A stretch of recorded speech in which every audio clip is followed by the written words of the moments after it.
महिलाओं के लिए आरक्षण लाए। कौन सा आरक्षण? जो 10 सालों के लिए लागू नहीं होगा।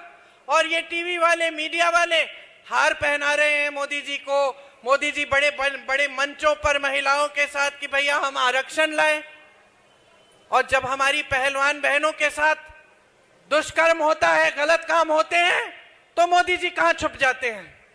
ओलंपिक की मेडल लाई तो मोदी जी ने चाय पे बुलाया, अपने घर बुलाया, फोटो खिंचवा दी, सारे टीवी ने दिखाया कि मोदी जी है तो मुमकिन है। मोदी जी नहीं होते तो हमें मेडल ही नहीं मिलता। और जब उसी महिला ने रो कर कहा कि मुझ पे अत्याचार हुआ है, मोदी जी मेरी बात सुन लीजिए। मुझे सबसे ज्यादा दुख पता है किस बात का हुआ? जब मैं उससे मिलने गई, जब वो धरना लगा रही थी, मैं उन लड़कियों से मिलने गई, उसने मुझे कहा कि दीदी मैंने सोचा था, मैंने देश को गर्वित किया है, देश के लिए इतना बड़ा मेडल लाई हूं, मैंने सोचा था कि अगर मैं सड़क पे बैठ जाऊंगी, मैं आंदोलन करूंगी, तो मेरी तो सुनवाई होगी। मुझे दुख इस बात का हुआ कि ये लड़की, इसने इतनी मेहनत की होगी। मैं जानती हूं, मेरी बेटी ने हरियाणा के लिए बास्केटबॉल खेला था, तो मैंने अपनी बेटी को एक गांव में, सोनीपत में किसी गांव में एक स्कूल था, उसमें कैंप में भेजा था। सर्दी का समय था।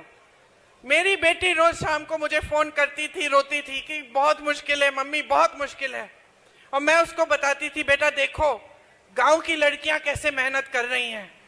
और उसने भी मेहनत की, प्रेरणा ली गांव की बच्चियों से, क्योंकि गांव की बच्चियों को हम देख देख के हमारी आंखों में आंसू आते थे। जब ये लोग नेशनल्स खेलने के लिए गए, जब ये नेशनल्स खेलने के लिए गए, तो सारी बच्चियां इकट्ठी गईं। मेरी बेटी भी थी उसमें शामिल, मैं भी गई थी, और साथ में जो जितनी भी गांव की बच्चियां थी, जो सुबह 3-3, 4-4 बजे उठ के मेहनत करती थी, पसीना बहाती थी।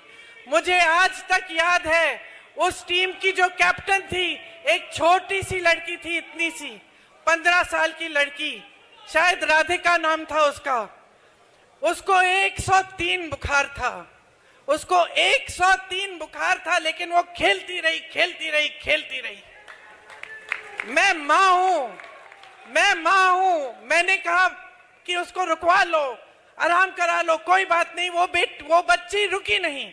इतनी मेहनत करती हैं आपकी बेटियां, और ओलंपिक में जाने के लिए कितनी मेहनत की होगी इस लड़की ने। नौजवान, इसकी उम्मीदें, इसकी आशाएं क्या होंगी, महत्वाकांक्षाएं क्या होंगी।